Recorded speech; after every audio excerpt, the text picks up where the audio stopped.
जे criminal procedure कोडमध्ये पूर्वी कलम 41 होतं, जे आता BNSSमध्ये 35 झालेलं आहे. त्याच्यानुसार आरोपीला अटक करायची असेल तर त्याला नोटीस दिली पाहिजे. या मुद्द्यावर आरोपीचे वकील जास्त वेळ युक्तिवाद करत होते. त्यांचं म्हणणं कायद्याच्या दृष्टिकोनातून इतर केसेससाठी बरोबर असू शकते, पण या केसेसमध्ये ते गैरलागू स्वरूपाचं आहे. कारण की जेव्हा अटक करण्यासारखा गुन्हा नसेल त्यावेळेस 41ची नोटीस दिली पाहिजे आणि चौकशी केली पाहिजे, असं सुप्रीम कोर्टाने अर्नेश कुमारच्या जजमेंटमध्ये सांगितलेलं आहे.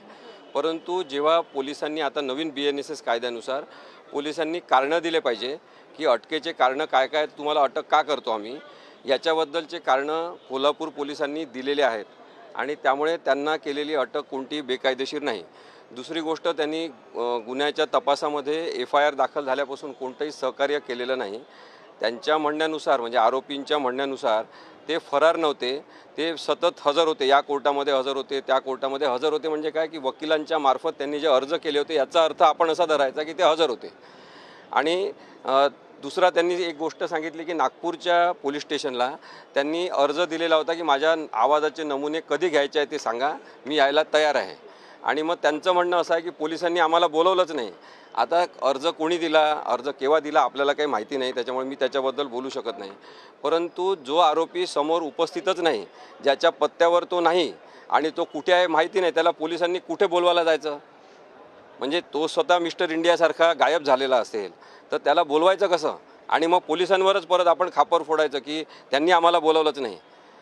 आता 7 दिवसाची पोलीस कोठडी मागितलेली आहे आणि माझं म्हणणं आहे की 7 दिवसाची पोलीस कोठडीसुद्धा अपूर्ण आहे, पण प्राथमिक पातळीवर 7 दिवसाची पोलीस कोठडी पूर्णच्या पूर्ण दिली पाहिजे. सगळ्या 7 दिवसांची कोर्ट काय ऑर्डर करेल ते आपल्याला माहीत होईलच. कारण की आवाजाचे नमुने जे घ्यायचे आहे ते अत्यंत शास्त्रीय आणि वैज्ञानिक दृष्टिकोनातून घ्यायचे असतात.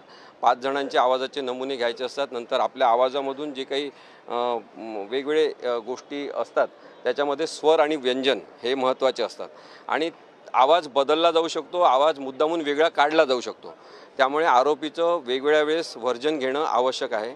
त्यासाठी सुद्धा न्यायालयाने आज आदेश करणं आवश्यक आहे. जर त्यांनी ते आज आदेश केले नाही व्हॉईस सॅम्पल घेण्याचे, तर पोलिसांना व्हॉईस सॅम्पल घेण्यासाठी पुन्हा पुढच्या वेळेस अर्ज करावा लागेल, सेपरेट अर्ज करावा लागेल आणि त्याचे व्हॉईस सॅम्पल घेण्याची प्रक्रिया करावी लागेल.